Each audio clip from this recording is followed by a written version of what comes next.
Tuan Ibrahim minta gerakan fokus kuatkan parti, bukan salahkan PAS.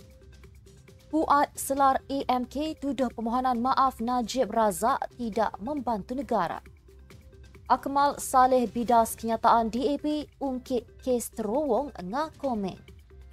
NGO Sabah gesa Bung Mokhtar undur diri sebagai Ketua UMNO Sabah.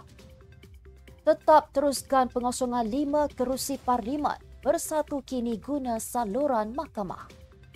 MCA dakwa subsidi RON 95 guna MyKad bebankan pengusaha.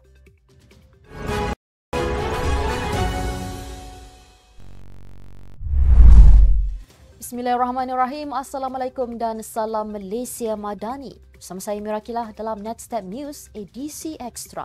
Jangan lupa ikuti kami di semua platform Netstep Malaysia.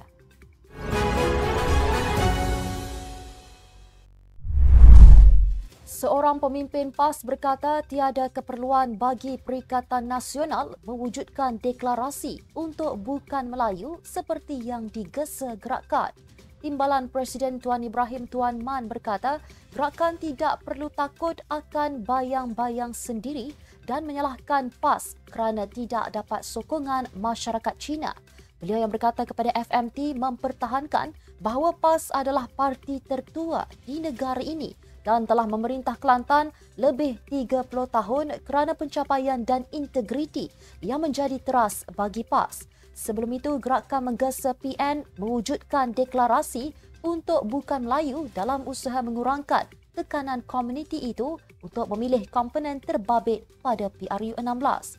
Presiden gerakan Dominic Lau berkata, ketika ini ada bukan Melayu dan Islam bimbang dan takut terhadap PAS yang menjadi blok parti Melayu terbesar dalam PN serta mempunyai bilangan kerusi terbanyak di parlimen. Malah katanya kumpulan itu juga fobia mengenai dasar dan matlamat PAS menjadikan Malaysia sebagai negara Islam.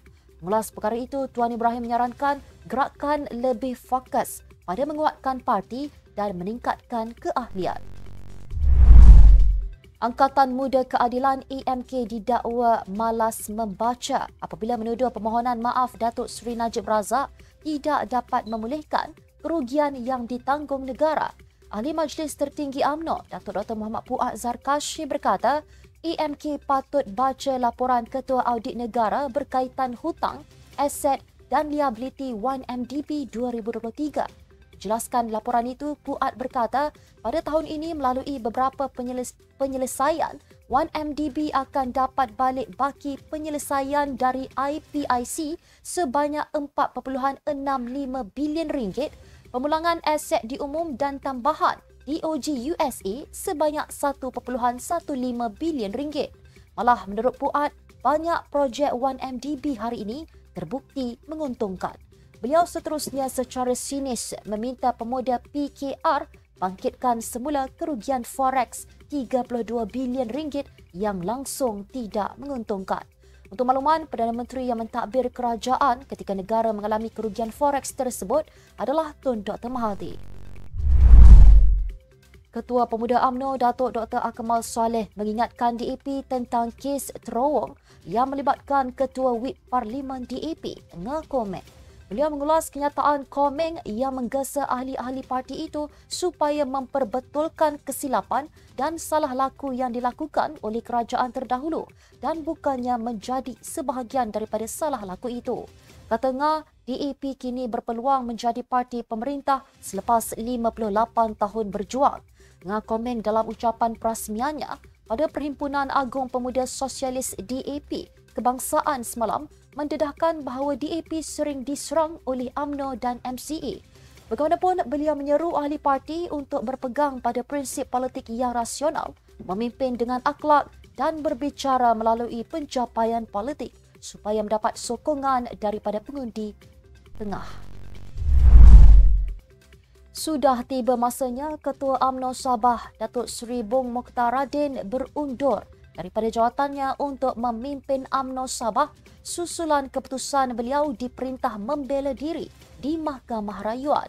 Pengerusi Gerakan Kuasa Rakyat Malaysia G57, Datuk Zulkarnain Mahdar berkata, pertubuhannya itu merasakan sudah tiba masanya Bung Mokhtar memberi tumpuan sepenuhnya kepada perbicaraan kes mahkamah yang dihadapi oleh beliau.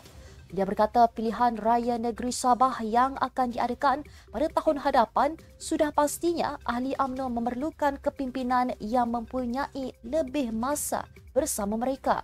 Beliau juga berpendapat mungkin akan kembali menyokong UMNO selepas Bung Mokhtar letak jawatan sebagai pengerusi perhubungan UMNO Sabah. Sebelum itu, Ahli Parlimen Kinabatangan dan isterinya itu, Datin Sri Zizi Izzeti Samad, diperintahkan membela diri 3 pertuduhan rasuah 2.8 juta ringgit berhubung pelaburan 150 juta ringgit Velcra dalam unit amanah Public Mutual Berhad. Bersatu kini beralih langkah dengan menggunakan saluran Mahkamah Sivil untuk mengosongkan 5 kerusi parlimen selepas penyandangnya memberikan sokongan kepada kerajaan perpaduan. Difailkan di Mahkamah Tinggi Kuala Lumpur pada 15 November, saman pemula itu menyasarkan keputusan Speaker Dewan Rakyat Johari Abdul yang sebelum ini membenarkan 5 bekas anggota Bersatu mengekalkan kerusi mereka. 5 ahli parlimen terbabit ialah Syed Abu Hussein Hafiz Syed Abdul Fasal, Zahari Kecik, Muhammad Azizi Abu Naim, Iskandar Zulkarnain Abdul Khalid dan Dr. Zulkafli Hanafi. Status satu lagi kerusi parlimen, Suhaili Abdul Rahman di Labuan belum diketahui namun sedang berdepan dengan tindakan sivil berasingan di Mahkamah Tinggi Shah Alam.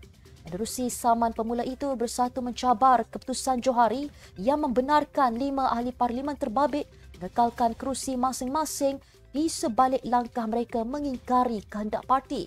Melalui saman itu, Bersatu memohon beberapa pengisytiharan, antaranya Badan Kehakiman mempunyai bidang kuasa untuk membetulkan sebarang salah tafsir undang-undang oleh mana-mana cabang kerajaan termasuk Badan Perundangan. Pengerusi Biro Penerangan MCA, Chan Queen meluahkan kebimbangan berhubung pelaksanaan penyasaran subsidi petrol RON 95.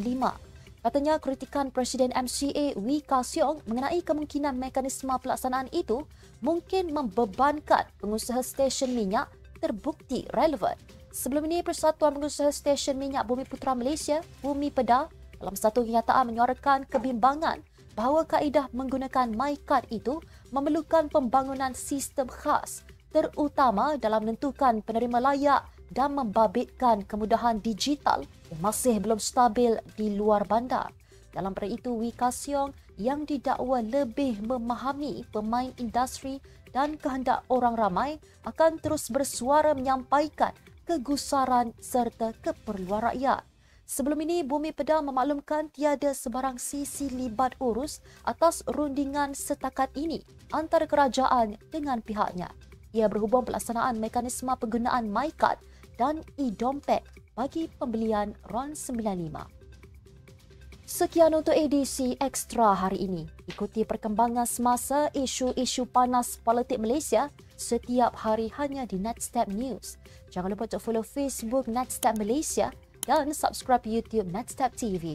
Netstep Malaysia, bersama melangkah dengan yakin. Saya Mirakila. Assalamualaikum dan salam sejahtera.